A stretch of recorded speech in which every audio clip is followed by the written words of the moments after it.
Na kombo ila mu Yesu Christ Masia pe biso paso to bongo. Merci Seigneur Jésus-Christ. Toujours biou maloba na Nzambe tokotanga na kati ya mokanda ya Jérémie chapitre 15 verset 18 toke kino na verset 21. Jérémie chapitre 15 verset 18 à 21 akotanga bongo na lumbango maloba na Nzambe ya bomo tokotanga bongo na lumbango nyonso. Pourquoi ma souffrance est-elle continuelle? Pourquoi ma plaie est-elle douloureuse et ne veut-elle pas se guérir? Serait-il pour moi comme une source trompeuse, comme une eau dont on n'est pas sûr? C'est pourquoi ainsi parle l'Éternel.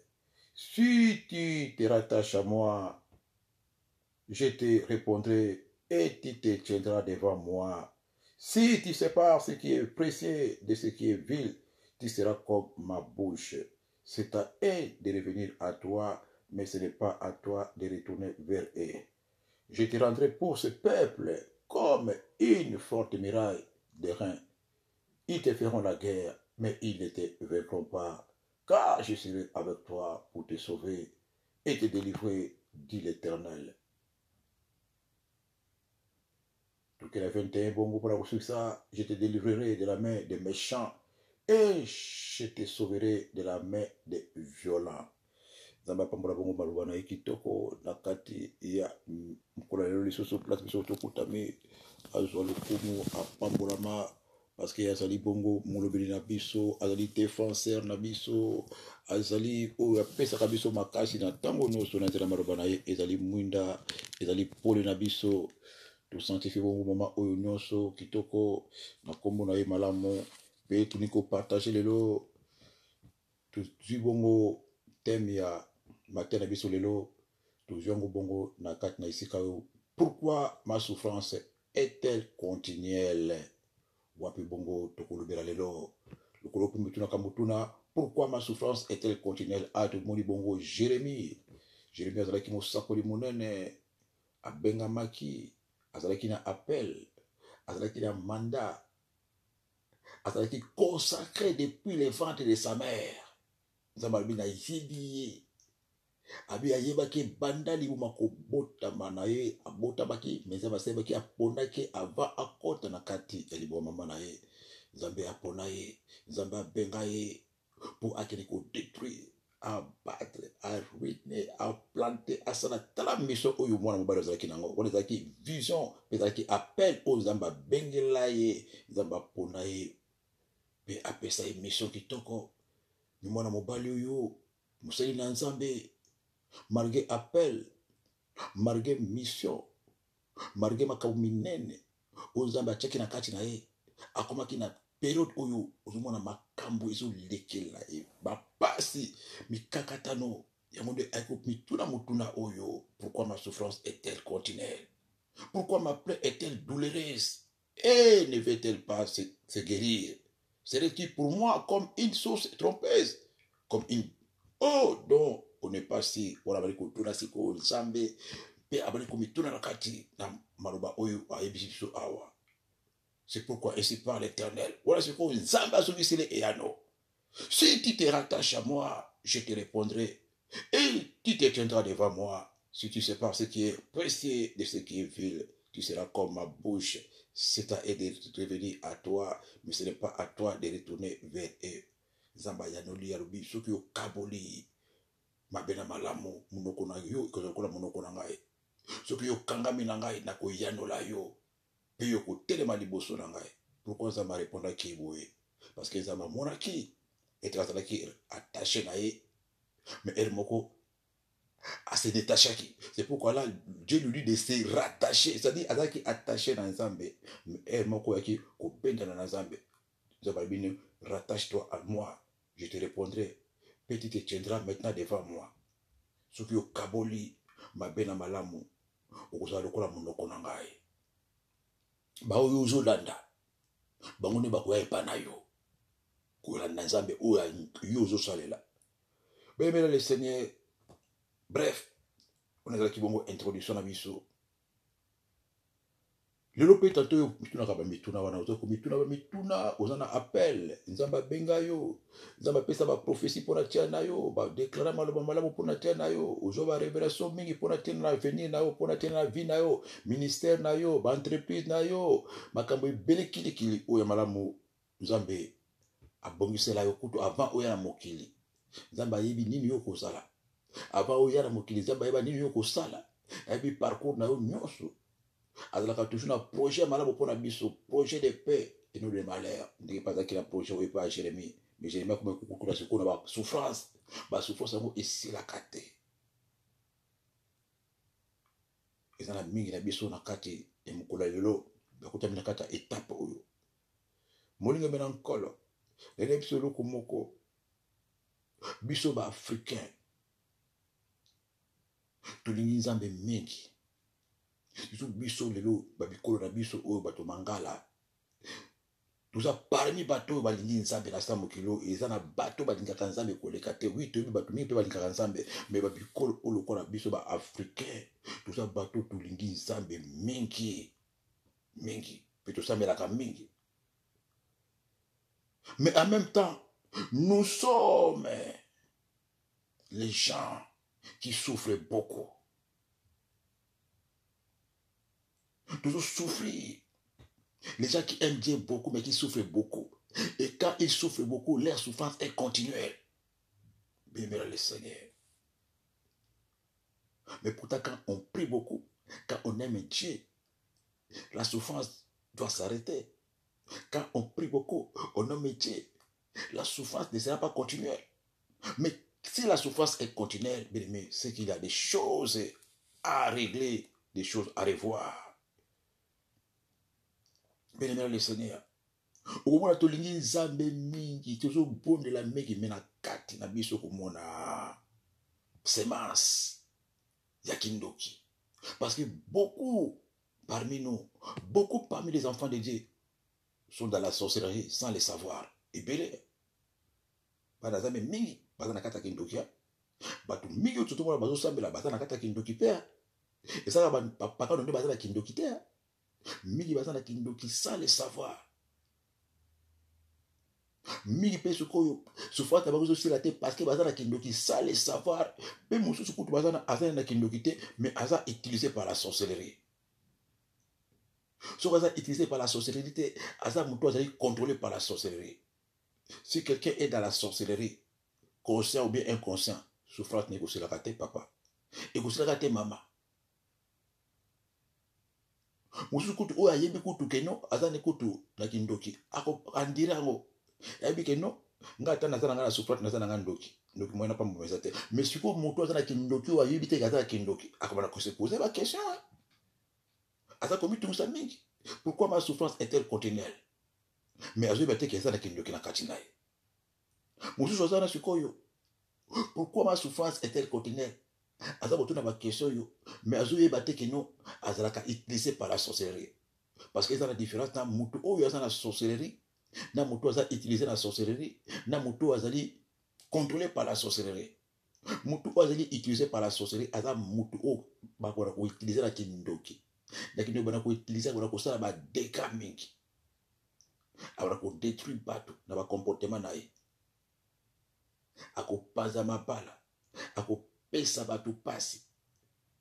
Akona ko critiquer bato. Ko tonga ba ako sala ba dégâts, c'est-à-dire sorcellerie et utiliser monoko na ye. Sorcellerie et utiliser maboko na ye. Sorcellerie et utiliser misu na ye. Sorcellerie et utiliser comportement na ye. Parce que diable ko tiro ko mona diable te ko era mokila maseke. Ako utiliser mutu ko mona bizaleli. Uzoma ba bato ba o kindoki te. Papa mobima boy. Abimena mono zambola moko na ye. O kindoki te. Ebela baso na mokilo mona ka bango te. Ako bimakaka. Na mobala ndeko na ye. O kindoki te. Bato baza kotuna. O kindoki te. Mama oyo. Aso sala salité la miso bato bo. O kindoki te. Et là télé c'est-à-dire la personne est utilisée par la sorcellerie. Biloko nyonso oyo azo sala wana bato bazali affecté nango. Bato bazo na base. Bato baza mal à l'aise. La personne comme ça akokozala na kimia te, souffrance na ye akozala nango ekozala donc sans fin. Donc eza donc okokanga yango te. Pareil, madame moto azali contrôlé par la sorcellerie. Quand quelqu'un est contrôlé par la sorcellerie, ça dit donc kindokili eza kocontrôler. Ezo contrôler ndako na ye, ezo contrôler libala na ye, kindoki yebi keno akomi na zemi. Kindoki bayebi ke nige azala rendez-vous lobi. Kindoki yebi nige azala akozwa mokwana kalami te. Kindoki yebi ke nige azala awa azu fiancé. Kindoki yebi ke nige azala azo préparer ba valise atinda Kinshasa. Bazo contrôler ndako na ye, bazo contrôler libala na ye, bazo contrôler santé na ye, bazo contrôler makambo na ye nyonso. Une personne qui est sous le contrôle de la sorcellerie ne peut pas avoir la peine et la joie. Pourquoi ma souffrance est-elle continuelle? Mais quand tu es utilisé, quand tu es contrôlé par la sorcellerie, ou bien quand tu es dans la sorcellerie sans le savoir, ta souffrance sera continuelle, sans fin. Bénir le Seigneur. Voilà pourquoi, si tu n'aimes pas la sorcellerie, ce que vous qui ne contrôler, ce que vous peut souffrir et zalabongo et prendre des fin au sein de l'okonie de bénir le Seigneur. Et Seigneur, au faire face à la souffrance. Et Seigneur, au lieu de changement et il y a ta vie na yo. On va supporter la souffrance. Quand on veut plus supporter la souffrance, on va chercher les changements. Et changement, il y a quand même mon côté. Changement, il faut au sala, bongo effort. Changement, il faut au lukango. Changement, il faut que vers les changements pour changement, et il y a vers yo. Si tu ne parles pas vers les changements ne viendront pas par la parole. Car malobaka, quand il a changé, nos changements, il faut vous allez motiver. Il faut faire un pas vers les changements pour que les changements aient épanayo. Et Seigneur, vous allez mettre Yavina au moko pour souffrance et s'arrêter. Parce que si vous allez mettre Yavina au papa, maman, vous continuez à contrôler, vous continuez à diriger. Vous allez mettre Yavina au thé. Oh, yo, vous allez kolinga ko sala. Vous allez amoter. Vous allez zoninga sous passer mais pas sur Landayo. Na lingi bote, na lingi ba nyomote ba nyo kolanda yo. Makamu nyosto yo ko boye yo na kolanda yo. Souffrance vous allez attacher na yo quand tu n'es pas attaché à Dieu.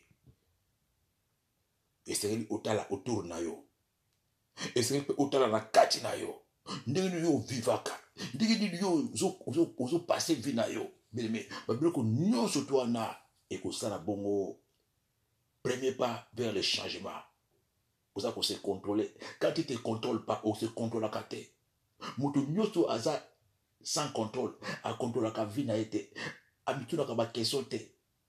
Ata la kate ni neza autour na ye. Batu nyoso tu wana passe ta bagozaka. Difficile pour ici là. Ce sont les gens qui sont dans les catégories de personnes instables dans tous les domaines. Deuxièmement, pourquoi ma souffrance est-elle continuelle? Il faut un objectif dans la vie. Si vous avez un objectif dans la vie, papa, vous avez un objectif dans la vie, maman, c'est-à-dire, vous avez 100 bits, 100 vies. Tu seras parmi pourquoi ma souffrance ne finit pas.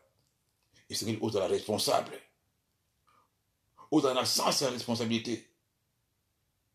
Parce que dans kata mokili oh maman papa na kata mokili oh ce qu'on dit qu'on a na place na kata vie le qu'on a na place tu dois se comporter comme ceux qui ont créé des places dans la vie bah tout nous souvent bazo position bazo ba place na vie bazo ba position dans la vie donc bah se comporter local la bateau oyo bah si bazo place déjà ils ont local la moto azana posa za la mosa libala. Alors, on se comporter comme une femme mariée avant comme un mari. Moutou oyo, une femme mariée a se comporter n'importe comment. Aïe, que ngana na posa un jour comme moi ça dit bala. Un jour baba la ngai. Ako ko pesa kanzo tourner n'importe qui te. Ako kaba kanzo tourner n'importe qui te. Ako zakana elle a télé n'importe quel elle a télé. À cause d'un comportement, n'importe quel comportement, elle ne va pas se laisser faire n'importe quoi, n'importe quand, n'importe comment. Parce que la carte à mon tour n'a pas de nazawa, n'a pas bala. Moto za na posa abala kwa kolata ba minijip na balabala te. Moto za na posa abala un jour abana ko kabaka zo donner na n'importe qui te n'importe comment te. Elle va se comporter comme quelqu'un qui est déjà au mariage. Ba comportement na ye, langage na ye, attitude na yango umona ka tant to ki bana mikel. Uzomona ba papa na biso, ba koko na biso bazo ba mwana mwasi bien. Ona ko balise na mwana ngai. Mwana mwasi so la mwana mobali meni na pese mwana na ngai abalaye. Pourquoi? Parce que ça la comportement que o ya so la ko za mwasi libala. O za mwasi ko tana ndako. Bref, mutu nyoso tu azana posa bien le Seigneur. Il y a que la place, il y a la place dans le il faut que se comporter. Vous en avez posa un jour comme un bongo. Vous en avez posa un jour aussi, ma rappelle, vous en avez bongo na place dans le kilo. Au lieu vous en avez bongo, vous en avez richesse, vous en avez économie. Moutou en avez posa assis ma bongo na boko na, az la riche, az la faire, az la prospère financièrement. Az la moutou az la dépasse, dépasse. Az la moutou somba terre. Az la moutou kaba terre. Elle va se comporter comme un riche. Un riche à Kabakamboko Kabakabate. Un riche à Pazakamboko Pazapazate. Un riche à Sombakabisomba Sombate. But tout le monde a bâti sur la barbe. Asana Mbongo, mais Maboko Makas. Pourquoi Manambongo bébé na Seigneur? Il faut nous voir la carte de notion bi somba somba bi kaba kaba bi boaka boaka. Vous tirez au saga d'économie. Parce que vous êtes somba kabi somba somba bi kaba kaba katika la kababoko pamba. Les pareilles personnes. Abraka kole la mikolonioso. Bébé le Seigneur. Bah tout nous sommes dans la Bible, bah pessimiso, bah comme on a dit, ce sont les gens qui ont marqué, qui ont démarqué, qui ont impacté. Parce que bah sala ki bongo, bah kamo oyo, selon Nzambe aligaki bah sala, puis bah se comporta qui conformément dans dengue aux Nzambe alingaka, pour qu'on foule ça, pour qu'on foule la moto, non surtout, wazana posa, abika bika mon Nzambe. Et ça n'a pas tout mis dans sa mokilo, bien le Seigneur. Marqué ça, appelle ça ma prophétie, appelle ça ma promesse. Quand on dit appelle ça que pas Jérémie. Abina avec au bandali pour ma maman. Au planter, au détruire, au ruiner. Depuis, au moment où moto banda ko na mokili malgré babilo ko za malobela, malgré babila kamala muza malobela, mutu oyo bien le Seigneur, sous que ça la distraction, sous que ça revers. Soit ça mal ordonné, soit ça inconscient, soit ça décision, soit ça sans vision. On a moto qui no a côté kanasa mokilo ko manasa mokilo a côté la ko kota te na kata makamoza ba bongo sela a côté la pe ko vivre en te a ko planter te a ko détruire te a ko ruiner te mais pourtant a benga ma po a ruiner a benga ma po a construire a benga ma po a bâtir a benga ma po a sala makambo e belé. Mais comme on a, soit ça distrait, soit ça inconscient, soit ça sans vision, soit ça mal ordonné. À côté de la bongo parmi, bateau le laka. Pourquoi ma souffrance est-elle continuelle? Maman, papa, Nzambe, soit lobby, Nzambe, soit promettre, Nzambe, soit salaka. Mais comment ça l'était? Il a la part de Dieu, il a la part de l'homme. Bien-aimé. Pour muto akota na kata makambo mama. Pour muto akota na kata ma promesse na ba o prophétie makambo do suza ba laki sa epe lobela eme na bandoto. Atane ozumuna ba Joseph wana nza ba lobela ke bango afa ba koma ba place wana ba koma. Ba onu subati na Bible to tele ba vie lokwa ba Abraham. Bango nyoso to ba lekaki. Kilo ba koma oza ba prometa ke bango. Po mutu akoma na esika wana akota na kata biloko wana akota na kata babilakana abalaka ko telekana te lokola mutu moko ayaki na sambo kili sans promesse sans bite abala ko lelaka mikolo nyonso ko yenga yenga eseli mutu wana azala bongo na communion azala bongo na complicité na molimo na Nzambe.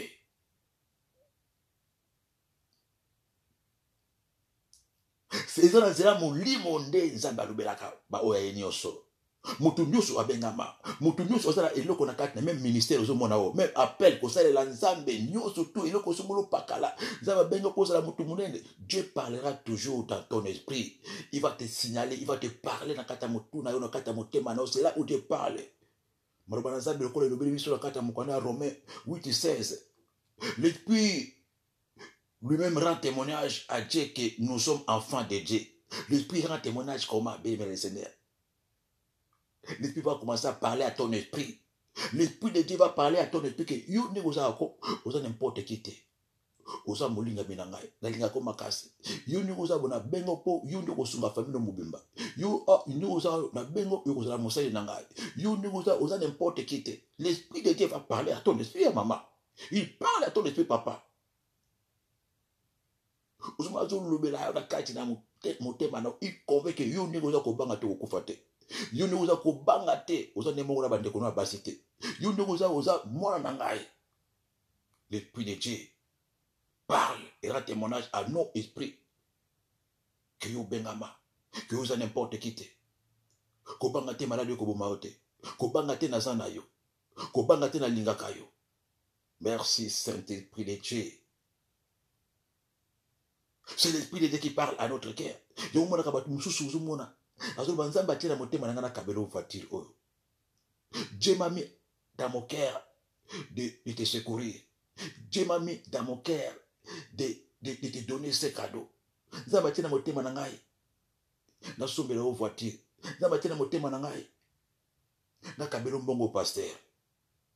Nzamba tena motema na ngai. Na somba bafle na église. C'est comme ça que Dieu parle. Dieu parle dans les cœurs. Les gens passent sur l'esprit. Au moins, je suis papa. Nzamba tena motema na ngai. Na pesa mbongo oyo.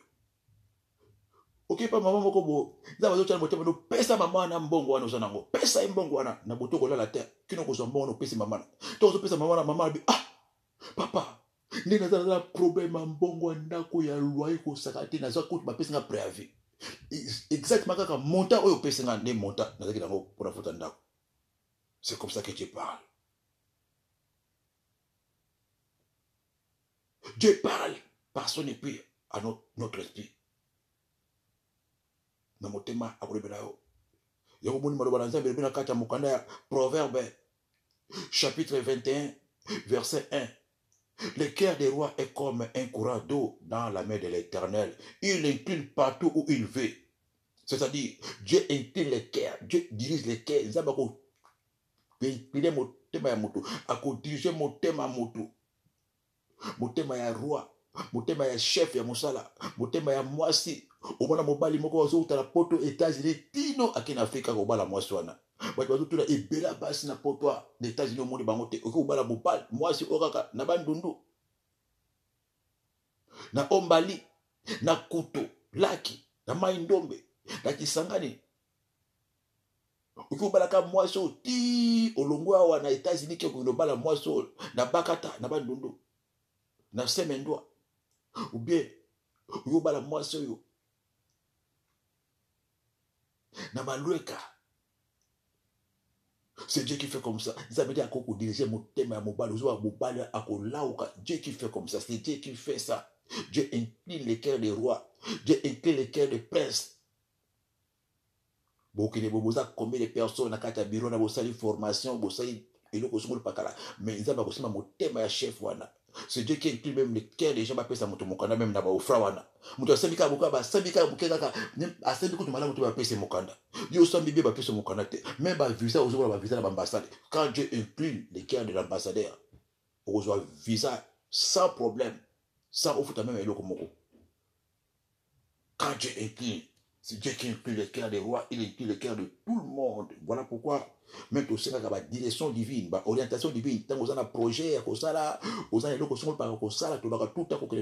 direction divine, orientation divine. Vous avez inspiré. Et c'est par l'oreille spirituelle que tu dois entendre les orientations, que tu dois écouter ce que Dieu te dit. Si vous avez un Dieu te dira ce que tu dois faire. Ceux qui osent la mater à mourir, le Seigneur. Dans ma colonne, sala iloko yoko sala moto sala batu wazala bupazi na bakolobela. Sala bako suggérer na batu na ba camarade na na mwasi na yo sala sala bo. Mais pourtant Dieu te parle. Tu n'es pas des oreilles spirituelles, maman, papa, okoyoka te onzam bazolo bela yo. okosala mosusu okosala oyo mongongo no moko ezolobela yo soit oyo bato baza kopropose yo.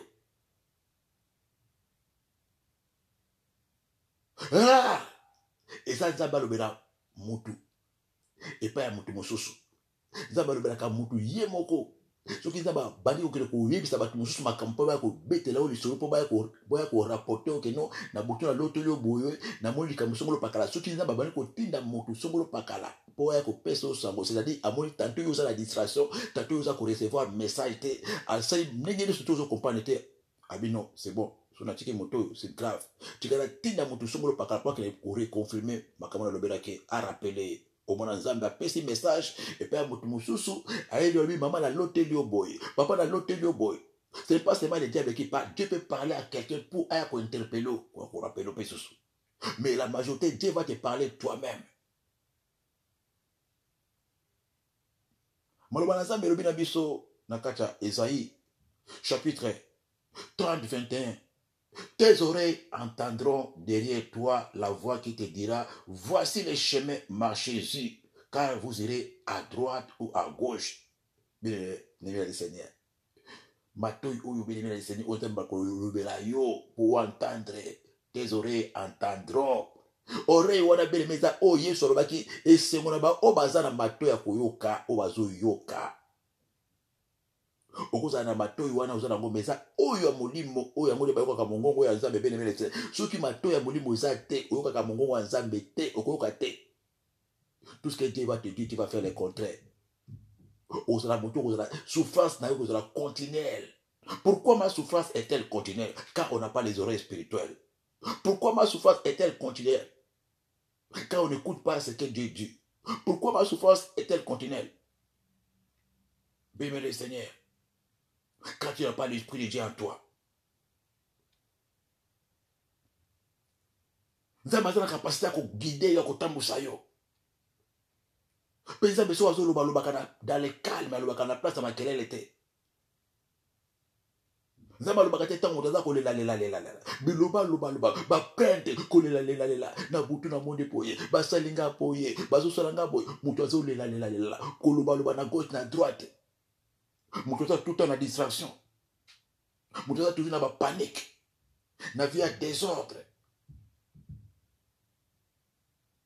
ozala déboussolé.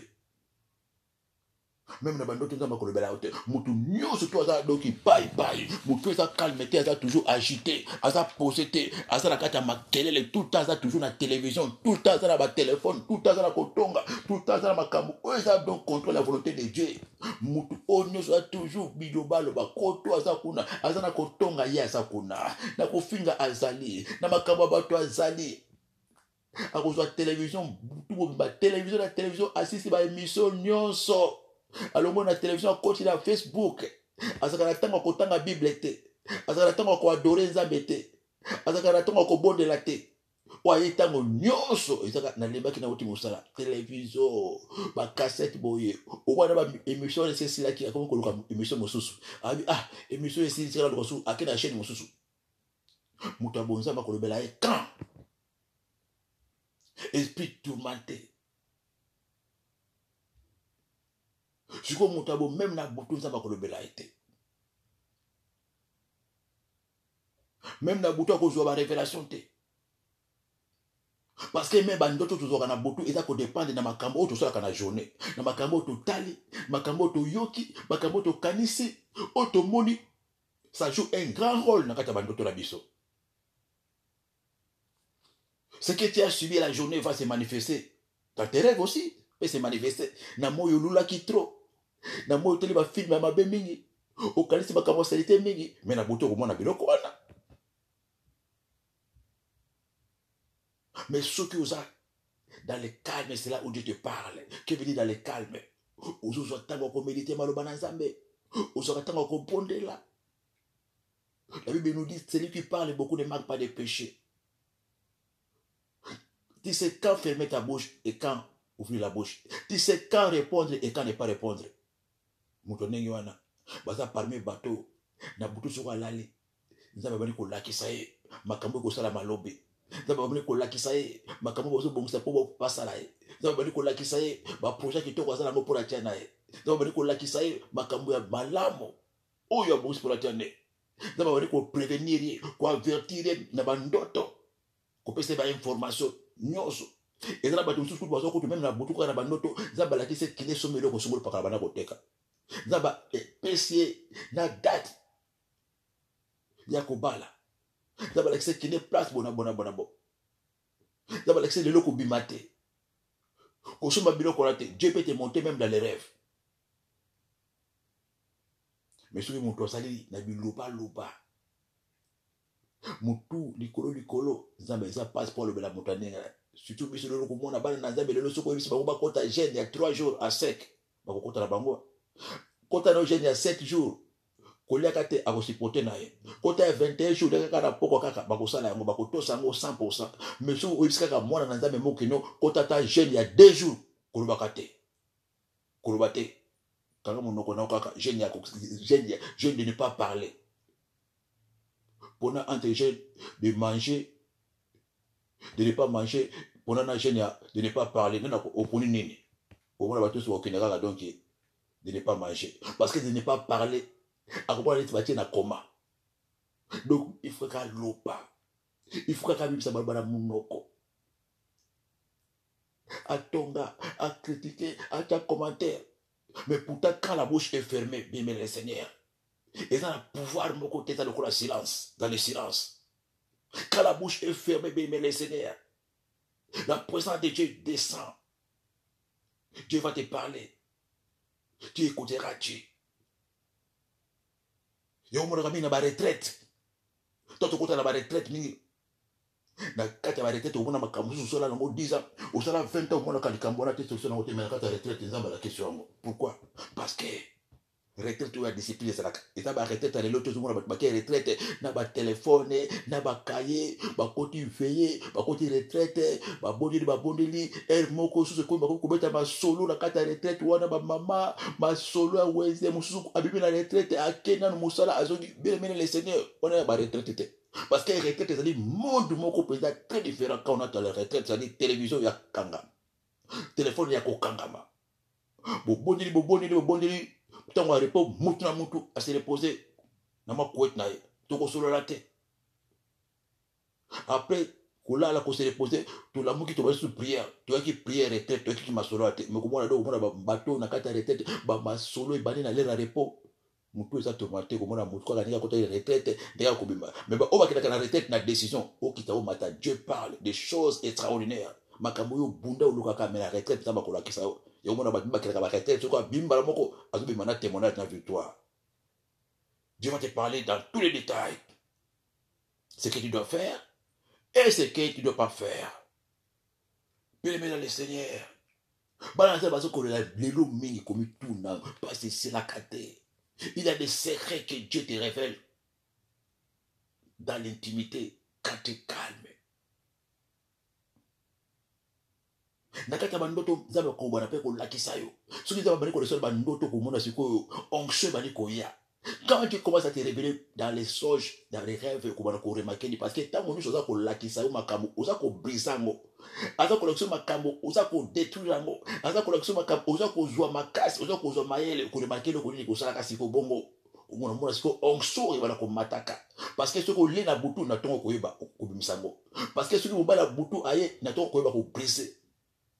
Moi je ko sala mana butu ko sala ko mona ngona bandoto na to ko bebisango ba dépôt nyonso ba ordure biloko ba ko tiayo tout konso o le diable aboya ko tiala kata butu na so ko so mona ngote o ko remarquer na tongo na onction ezate force ezate ba douleur ba maladie ba kabo bizarre parce que tu ne vois pas quand tu dors zaba salobo lamo quand les rêves commencent à venir bien le Seigneur clair bandoto fait à la claire bandoto atatonement te bandoto atanto plutôt te bandoto so ezali clair oko brisango pe ezali kambasala ki ezali kambacha ki oko détruire oko la sans effet parce que vous montre ngo clair comme la ligne et quand tu vas commencer à briser ses rêves l'onction va commencer à augmenter et quand l'onction augmente délivrance na yo et bani bongo ko pusana miracle na yo e bani ko pusana accomplissement de la prophétie et bani ko poussana Et la puissance de Dieu va commencer à porter les fruits. Peu comme on a souffrance na yo. Ou bana kolela mikolo nyonso. Et bana kosila. La prière n'est pas la magie. Quand au kakeli boko, recevez, miracle. Même si tu as la foi qui transporte les montagnes, mais ça n'a pas kambo oyo, ba procédé oyo, ba attitude oyo.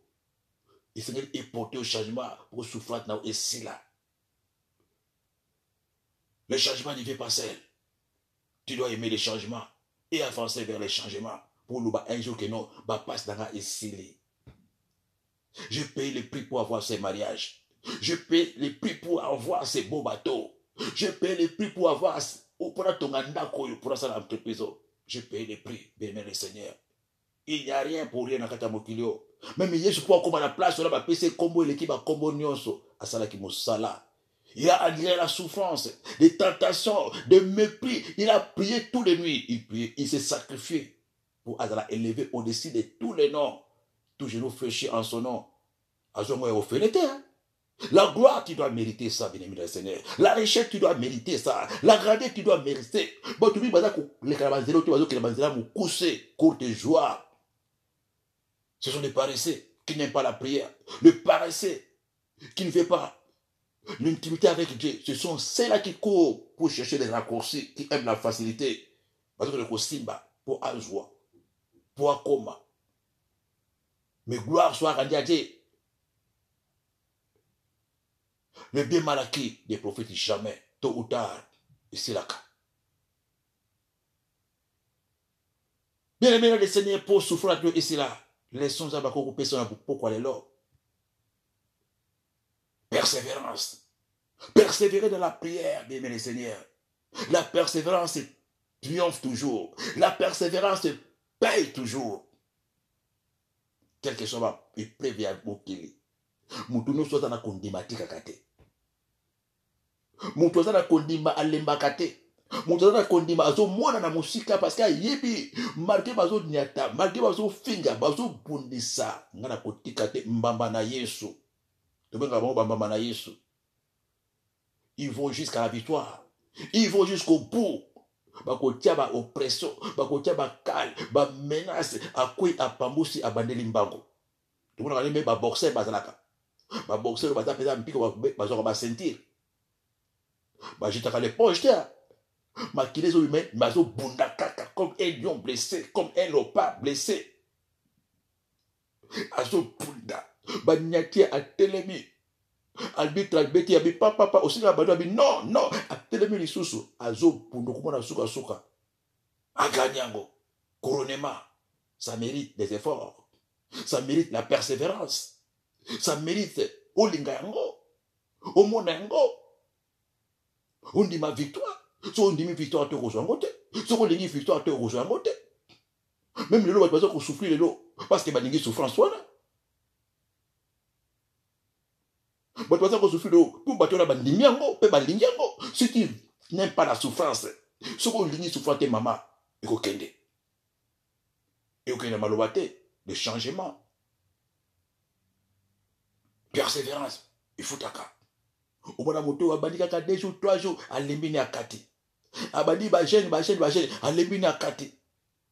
À ça la discipline, moi, avec nous, on a vu ce programme, chaque 5 heures du matin, chaque minute a changé, chaque veille, chaque mois, on a bandi bien, 2 jours, 3 jours, 4 jours, 2 mois, 3 mois, à kati naï, à l'embine naï.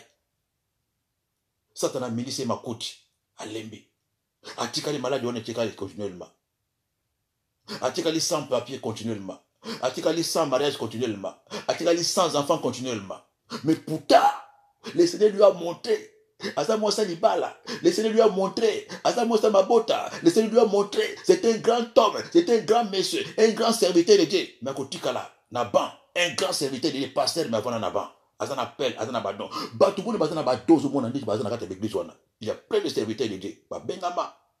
Maman mi basa Bengama. Papa mi bazana bengama bazana biloko na kata bazana ba don bazana ba tala mais comme ils sont dans la distraction mi va aucun ba cercle na ba doana bakokufa na badwana ekosala te mais nzambe akotuna yo soki oyebaka ngo te nzambe akotuna yo osalaki nini na badona apesaki yo osalaki nini na batalana apesaki yo ça mama papa tiango na motu na yo il aura des comptes à rendre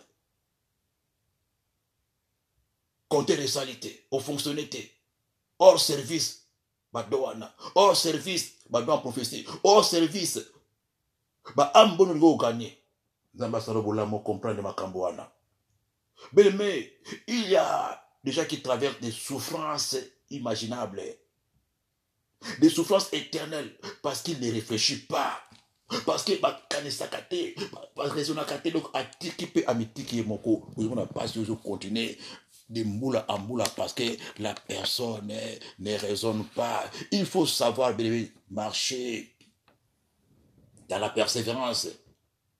Peu persévérance, on va s'arranger dans l'aveuglement. Tu ne peux pas persévérer dans l'aveuglement. Si vous avez persévérer dans l'Ikamwana, ou persévérer dans l'Ikamwana, ou persévérer au Temoulende, au moins les autres changer stratégie, changer méthode, ne forcez pas. Kaka méthode mokwana.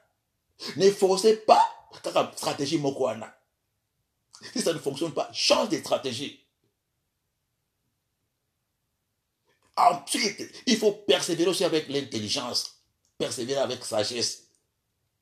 Ou persévérer quand il y a boudite, quand il y a et ne persévérez pas aussi dans les néants. Si vous avez persévéré dans les néants, c'est-à-dire, et le koyozo luka, ils ont place on a c'est. Et le koyozo luka, ils ont ailleurs. Et le koyozo luka, et c'est qu'il y a un boka mutumusousu. Libala ozo tela motema azala ngo mobali na yote libala ozo tela motema mutu muso sa balai musala ozo tela motema ezala ngo ya yote moi seul ozo tela motema azana mo sa mutu muso selon le plan de Dieu formation ozo sala wana ezaya ngo tenza babongisela yo musala ozo ni osala wana ezaya ngo tenza babongisela yo mon frère ma sœur tu vas vieillir.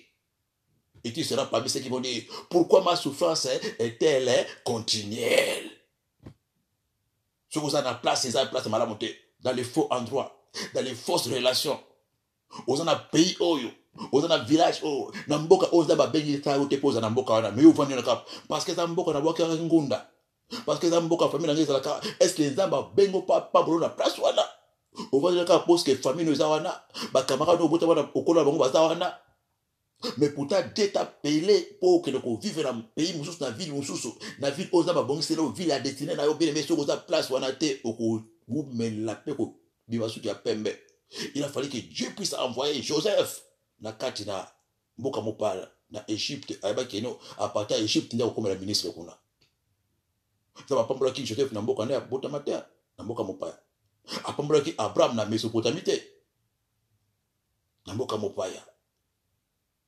Dieu peut te déplacer, bien aimé, à titre de place, mon chouchou.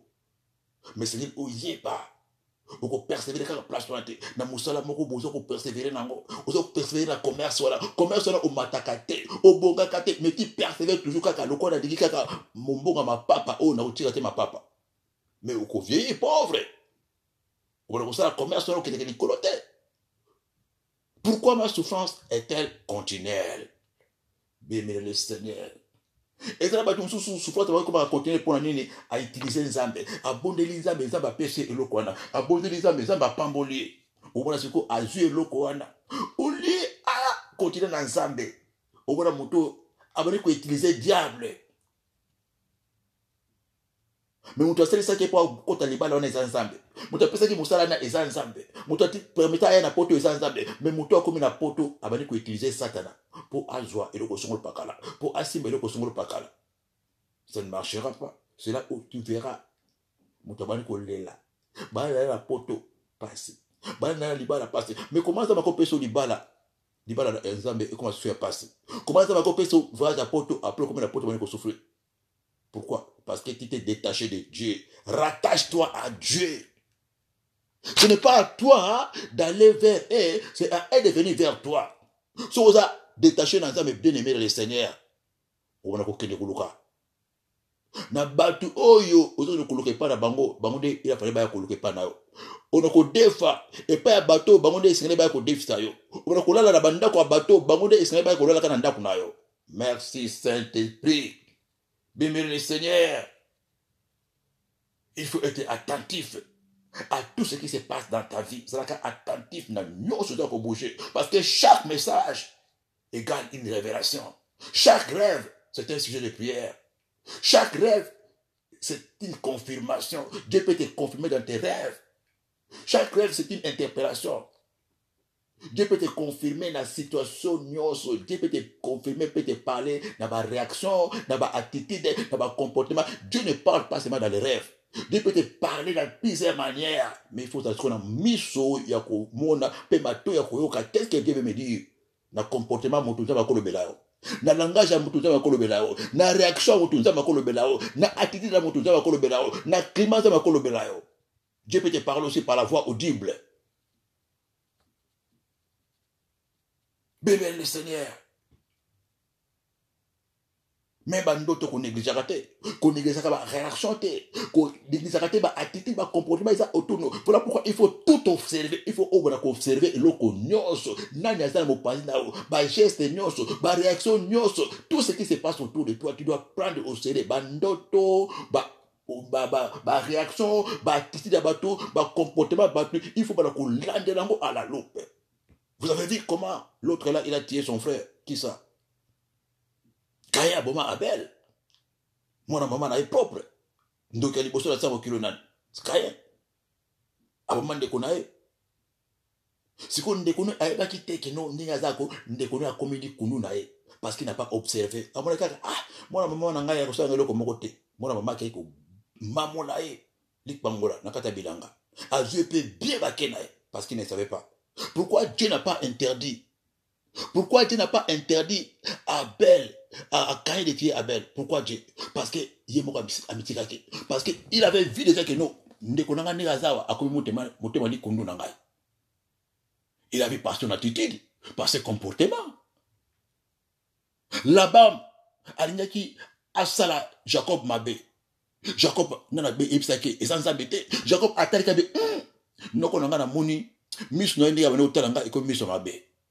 Tirana Bendana. Na Bendana. Parce qu'il avait écouté. Il n'avait pas écouté, mais il n'avait pas de réaction, pas de comportement. Dieu peut te montrer dans le comportement. Par les réactions, par les comportements, par les paroles. Dieu peut te montrer, même fiancé, même proposer même un camarade, même moi, maman, ou pire propre. Dieu peut te montrer, peut te parler par des réactions. Ce qu'il faut, c'est qu'on a mis sur Wana. Yoka. Si vous avez moto, vous avez mato, vous avez un langage ensemble, vous avez moto, vous avez la colonie, vous avez un moto, ba melio. Vous avez un moto, ba melio. Au pèse même, vous avez un prophète Nabiso. N'a pas prophète, parce que vous avez un moto, qui c'est ça? Maman, vous avez un moto, ba meli, habité na benga, moussel lanzabe, passer, la biso kala. Atini mo, pas passer, passer à meli. Pourquoi ma souffrance est-elle continuelle, bébé le Seigneur? Vous risquez de passer vinayo avec les choses, les idées, les personnes, les endroits qui ne devraient plus être dans ta vie. Parce qu'avec Dieu, c'est étape par étape. Ce qui est porte et kanama, c'est pour affoncer la porte mon soso. D'abord quand on porte té, sur le porte mon soso bosso té. So quand on a place on a kaka. Peu zo ka ngonga za mete okoza na place o nzamba sa baki bima me ovandi kaka wana kaka. Mais pour na ko suki sa nakati ya. Pourquoi lelo? Yesu masia mona na nzambe asana posta ngana yo toza la bongo na pasité. La souffrance ne vient pas de Dieu. La souffrance est du diable. Et quand il y a la souffrance, c'est une façon que Dieu nous avertit. Pourquoi ici, Job, dans Job, chapitre 36, verset 15, Dieu avertit l'homme par la souffrance. Dieu avertit l'homme par la souffrance. Bien, le Seigneur. Mais Dieu sauve les malheureux dans sa misère Et c'est par la souffrance qu'il avertit. Il te retirera aussi de ta détresse pour te mettre au large en pleine liberté et ta table sera chargée de mets succulents. Mais si tu défends ta cause comme un impie, le châtiment est inséparable de ta cause. Si tu te défends comme un impie, bien le Seigneur, Barbie, châtiment, c'est-à-dire souffrance est inséparable. Pourquoi ma souffrance est-elle continuelle? Bien-aimé, attache-toi à Dieu, tu auras la paix. Dieu te retirera de cette souffrance. Alors bien que tout ça, mais ça, on a vu loco, il y a ndenge parce que c'est ça le souhait de Dieu. Dieu veut que nous puissions prospérer à tous égards, qu'on prospère notre âme. Parce que bien aimé, na lola mabale zalakate, na lola kuna prospérité zalakate, kuna zali louange, adoration na adoration. Manso tout ça na ngona posa awa na mokili, mama, papa, et ça na kuna na lola te makamu nyoso fait banda awa. Okomona mama, oh papa, oh, azo sambela maladie incurable. Situation sociale instable, banyongo c'est la kate, humiliation c'est la kate, maladie c'est la kate, échec c'est la kate. Pourquoi ma souffrance est-elle continuelle? Quand la sorcellerie te contrôle, bien aimé Seigneur, tu n'auras pas la paix. Bien aimé, Jésus-Christ est venu pas seulement pour nous sauver. Jésus m'a sauvé, oui. Il est venu pas seulement pour nous sauver. Jésus est venu avec 3 missions. Nous sauver, nous délivrer et nous guérir. Pourquoi? Pas seulement pour nous sauver. Parce que, et c'est tout ça la vie malade, on a ça mokili oyo. Tout ça va te bout de la case de la couleur de la cate. Na kati na esclavagisme te, na kati ya maladie te, na kati ya maladie to bout de la zone malade moté, na kati ya ba chômage, na kati ya humiliation moquerie, ya ba nyoko to bout de la case de malade moté to ko adorer nzambe na lokuta, dans les mensonges, dans l'hypocrisie. Dieu veut que nous puissions lui adorer en esprit et en vérité. Voilà pourquoi il aime que nous puissions prospérer à tous égards, en bonne santé, qu'on prospère l'état de ton âme, et qu'on a dit qu'on a été. Ah, wande! Il faut prospérer à tous égards dans l'olate. Awa. Être en bonne santé dans l'olate. Awa. Nous avons le bel acate. Nous avons les maladies. Awa né. Nous sommes en bonne santé. Dieu veut que nous soyons stables. Dieu veut que nous puissions être au-delà des soins. Que tu sois stable, en bonne santé. Prospère à tous égards. Moi, que le mot a tourné Yesu, abi Yesu. Awa totiki nyonso. Tolandi yo tokozwani. Alobi, vous serez bénis ici, au siècle présent. Pena likolo boko pamboma. Awa na mabeli, c'est le pamboma mama.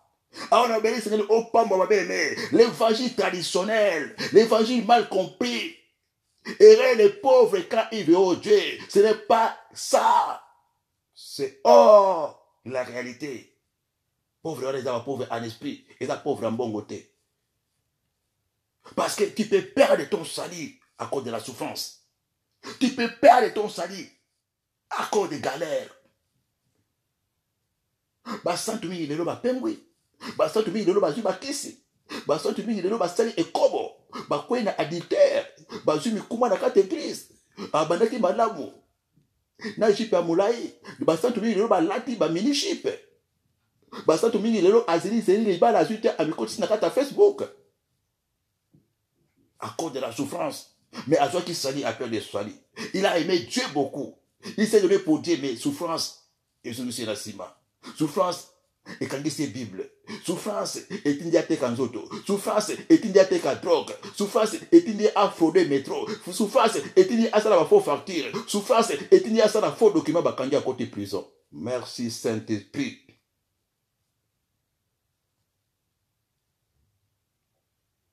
À cause de la souffrance, Christ va recevoir escroquerie dans cette église. À cause de la souffrance, tu peux obtenir le salut et perdre le salut à cause de la souffrance. Maman, papa, tu es tes ambassadeurs au partage.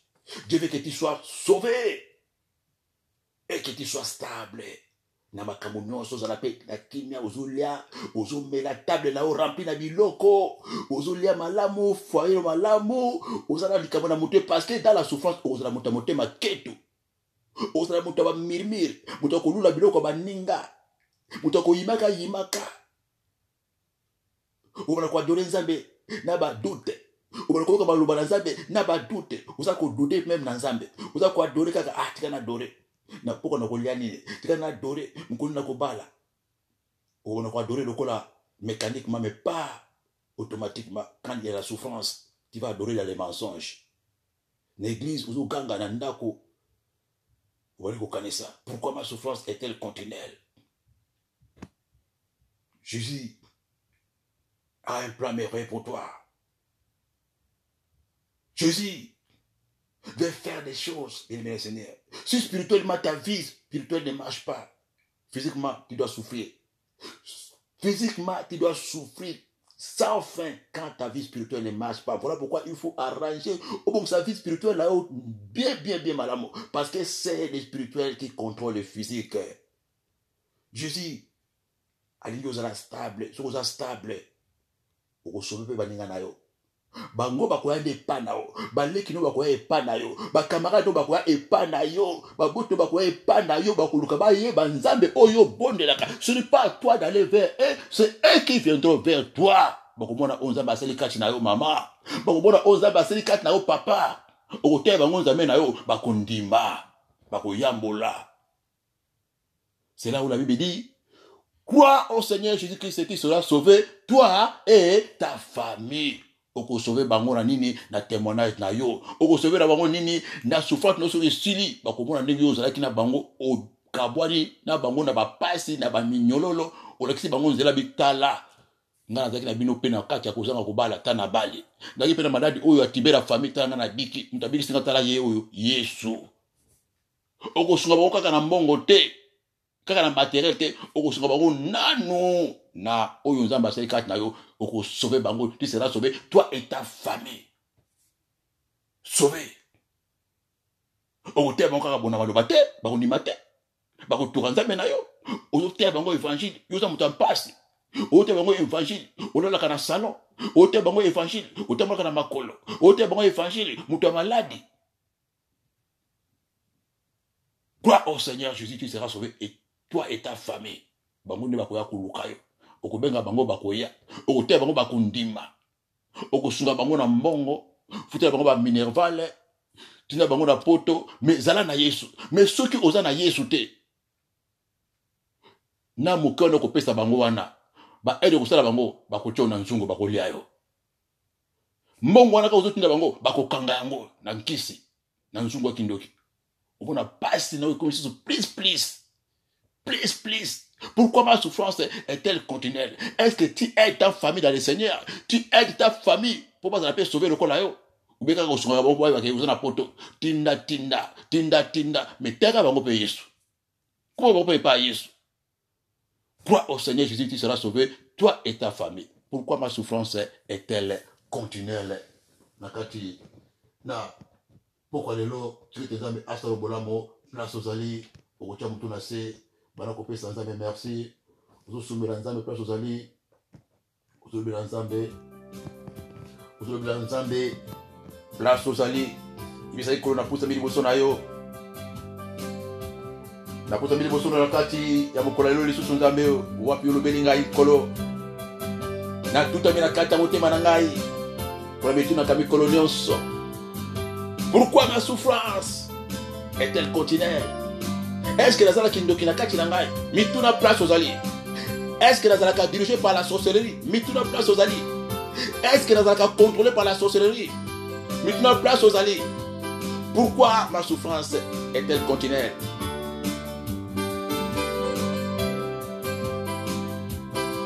Aujourd'hui, nous avons place aux alliés.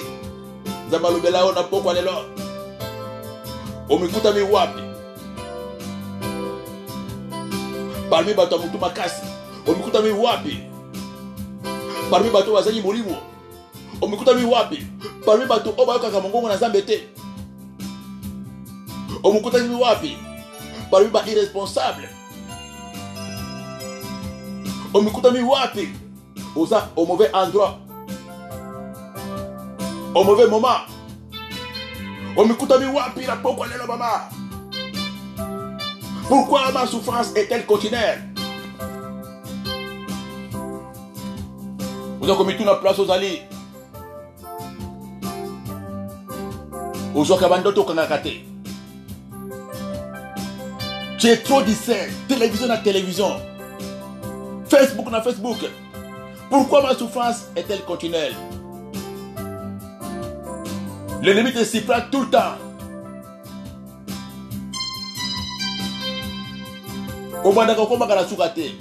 Qui ne persévère pas dans la prière. Au moment qui va prier, va prier au tikanayo. Au moment qui va gêner au tikanayo. Au lemba au bana ndako. Au moment qui va koluka sous l'église de. Va décevoir quand va pasteur. Oh bien le Seigneur, tous les pasteurs ne sont pas pareils.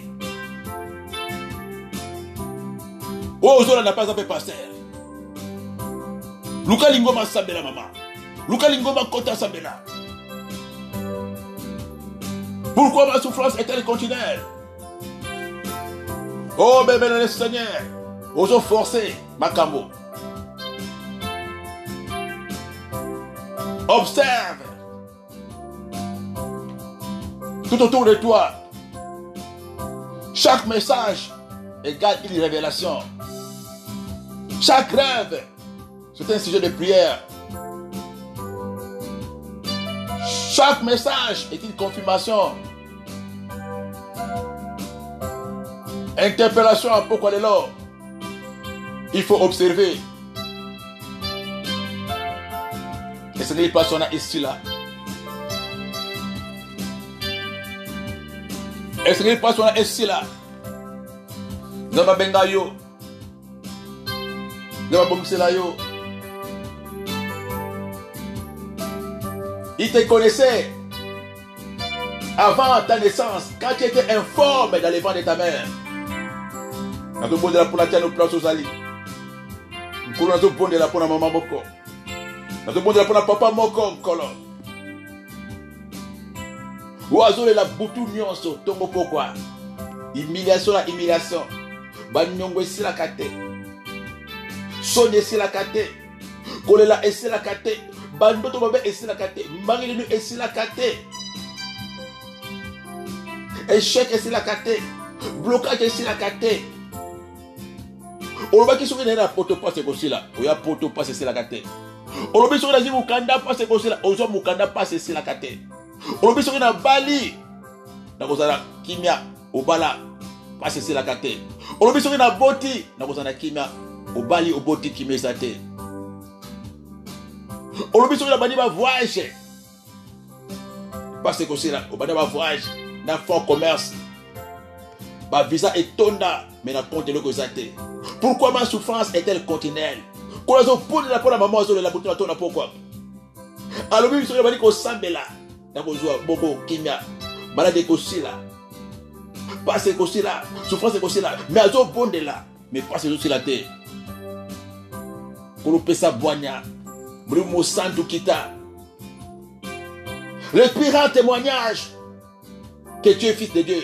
Le plus grand témoignage que tu es fils de Dieu. Miso molimo efongwama. Mathieu molimo efongwama. On va recevoir les signes de l'Éternel. On va kokanza mendenga lobaka. Boanya ma ele fongwama. On recevoir ba oracle, on recevoir ba interpellation, on recevoir ba orientation, on recevoir ba direction divine banale là. Mathieu efongwama. Zama longolo place wana. Si Saja Longola a déplacé, Nkolo fungola mwa no miso, Nkolo fungola mwa no matoi, Longola mutu makongi, Longola aveuglement, Longola tâtonnement. Parce que vous avez dit Zambé, Longola nyonso nyamu nyamu, parce que yo lobi. Si tu te rattaches à moi, je te répondrai. Et tu tiendras devant moi. Si tu sépares ce qui est précieux de ce qui est vil, tu seras comme ma bouche. C'est à eux de revenir à toi. Ce n'est pas à toi de retourner vers eux. Rattache-toi à Dieu, maman. Dieu t'a aidé pour venir en Europe. Dieu t'a donné le mariage, le travail, le papier. Tout ce que tu fais, c'est Dieu qui t'a donné. Mais aujourd'hui, tu as associé les diables. Tu as dissocié Dieu. Rattache-toi maintenant à Dieu. Ba oyo lukaba ya epana yo. Ba oyo keleka bongo kosenga ba defisa o bango ba ko defa epana yo. Ba oyo baza loger yo yo do ko loger bango.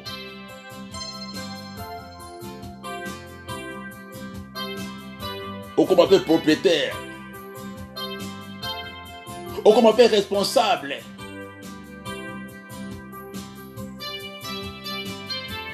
Kolo zo lokomo. Kolo pambolama. Parce que yo so pas ki ba kilala yo le kulu senkolo. Poto biki sama. To pambolama. Awa na mabele, obaki ato tiki nyonso. To ko pambolama ana mabele pe boko zo bali kolo za partage na biso. Kolo zo bondela. Osimba nzoto mama moko. Osimba motema papa moko. Bokono nyonso. Maladie nyonso. Botutu nyonso. Eloko nyonso. Oueza utiliser, oueza contrôler na nzela molili. Oueza na base ya souffrance continuelle. Maloba oya yo et neutraliser yango. Maloba oya yango ezunga pamba te esala mosala kata mokolo lelo. Poza di nzambe, oloba ki likolo mabele kolekana me oyo maloba kolekana te.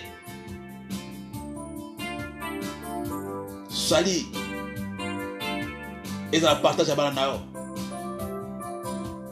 Souffrance et peine de sa maman ôté. Souffrance et peine de sa papa ôté colo. Parce que ta parole déclare à quoi servira-t-il à l'homme de perdre son âme pour le kolabiloko oyo. Ngolo tete nzambe oyo bana bazipa mabongo na bwanya na mayele. Bazala protéger na baloba na yo et ça le kola garde-fou. Pour Moïse Satan a continué comme ça la terre. N'a pas mori bango nyonso. Bela tiki poko lelo. Na kati ya maboko na onkono na bamboy. Tikete maloba o. Ekwete na balabala bandeke bali yango. Ekwete na zelo. Ekwete na mabanga me maloba o e bota mboma. Pour le kuma komo na yo. Merci Seigneur Jésus-Christ. Bébé sur votre rubi. Gloire et louange à toi notre Seigneur et Sauveur. Jésus-Christ de Nazareth, Papa Crispin, Maman Cathy Jokebed, Peba Nabango, Pebiso Basso Balandi en direct à Radio Télévision Internationale, Pédi Soir Mokili Mobimba. C'était même votre pasteur missionnaire Bangui Florent. Nous avons la carte Mboka Mokosi Paris, place d'Ingombe Zalina, Vitry-sur-Seine. Nous allons tous les dimanches, de 9h à 12h30, tous les dimanches, nous allons poster ma coordonnée Bongo Bengi 06 33 38 75 92 06 33 38 75 92.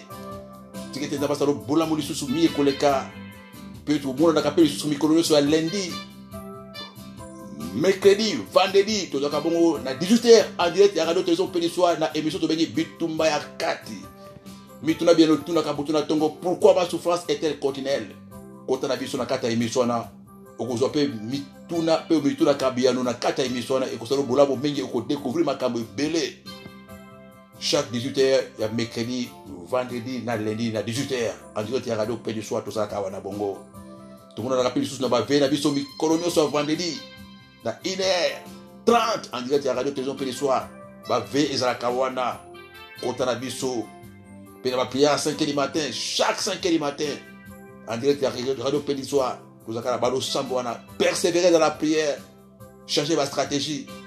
Vous allez continuer comme ça pour vous parler oyo bazumo kano yako affronter yako persévérer pour souffrance et cela. Et c'est le changement. Vous allez salomolamo. Peut-être mon ani banasima. Bye bye.